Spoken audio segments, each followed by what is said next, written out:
It started with a hum, low and droning, barely audible at first.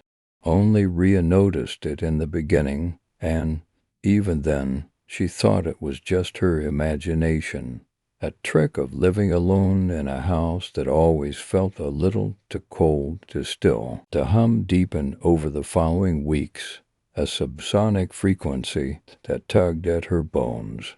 It was as if the house itself was holding its breath. Rhea couldn't pinpoint the source, though she wandered every corner, even braving the spider web cellar. Nothing, just silence. Yet, as the hum grew stronger, her sleep thinned, the once comforting darkness turning oppressive. Then, on a moonless night, Rhea woke with a start. The hum had vanished, replaced by a dead silence that filled every corner of the room like a dense fog, and then she heard the creak of footsteps on the floorboards below. She lay frozen, heart hammering, as the slow, deliberate footsteps stopped just below her bedroom.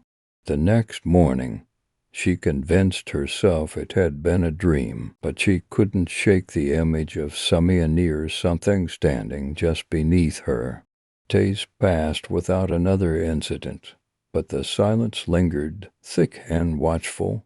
Then, Rhea's cat, Knox, went missing. She searched every nook and cranny, even combing through the cellar a second time, but he was nowhere. His food dish remained untouched, his favorite spot by the window vacant.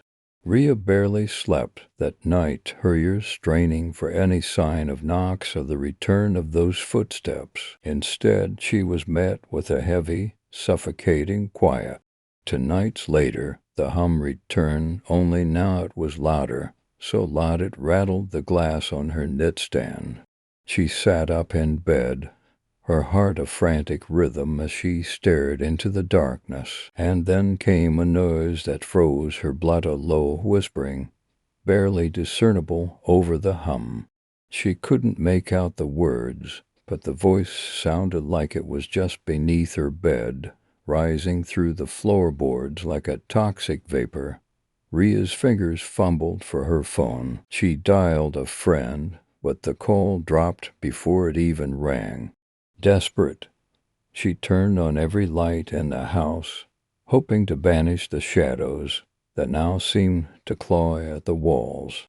The hum continued, louder, and then the lights flickered and died, plunging her into darkness. She stood there, alone in the thick silence, feeling something new, Samian standing just behind her. The hairs on her neck prickled, and she dared not move, barely even breathing. A hand brushed her shoulder, ice gold and feather-light. Rhea bolted, sprinting into the hallway, only to trip on something soft and furry. She stumbled forward, catching herself on the doorframe, and turned back to see Knox. He lay still in the hallway, his fur matted and his eyes wide open, glassy. Her stomach twisted, but before she could react, the hum escalated into a piercing screech. She covered her ears, backing into the nearest room, her bedroom. She shut the door behind her, her back pressed against the wood as she tried to steady her breathing. The screech stopped, replaced by a slow, rhythmic tapping from the other side of the door. Tap, tap, tap. Her hand reached for the handle, despite every instinct screaming at her to leave. She hesitated, then, summoning every ounce of courage, she pulled the door open.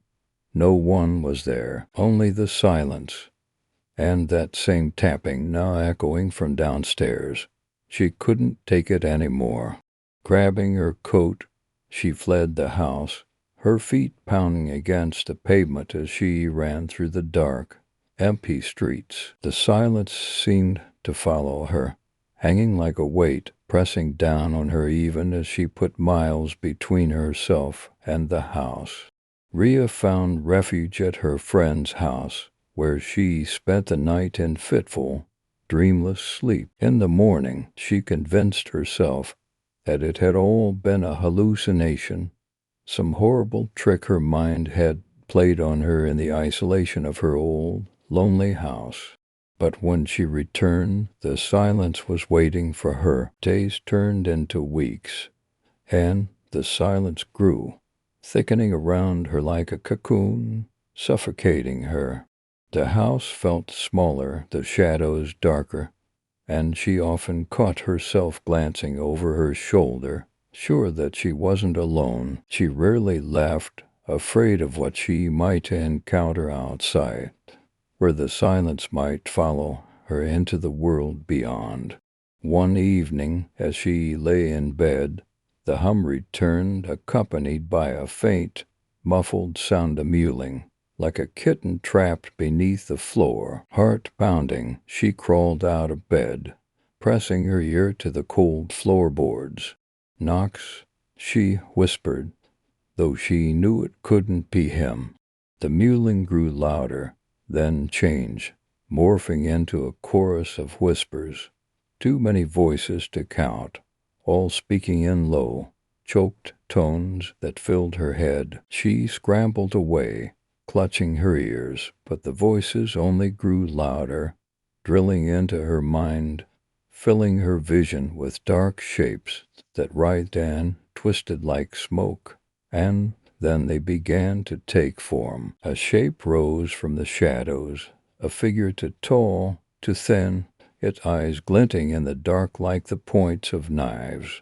It stood over her, its face inches from hers, its mouth moving, though no words came out, only silence. Paralyzed, she watched as its hand reached toward her, impossibly long fingers stretching, curling around her neck, squeezing.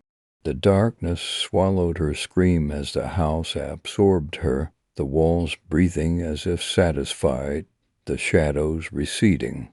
Calm once more. In the days that followed, Rhea's house sat empty, an unsettling quiet settling over it. Neighbors noticed her absence to shrug it off, assuming she'd simply left, moved on. But late at night, some claimed they heard a faint hum coming from the empty rooms, a low, droning sound that grew louder as the hours passed. And if you were to listen closely, just beneath that hum, you might hear a voicea whisper, soft and desperate, begging for release from the silence beneath.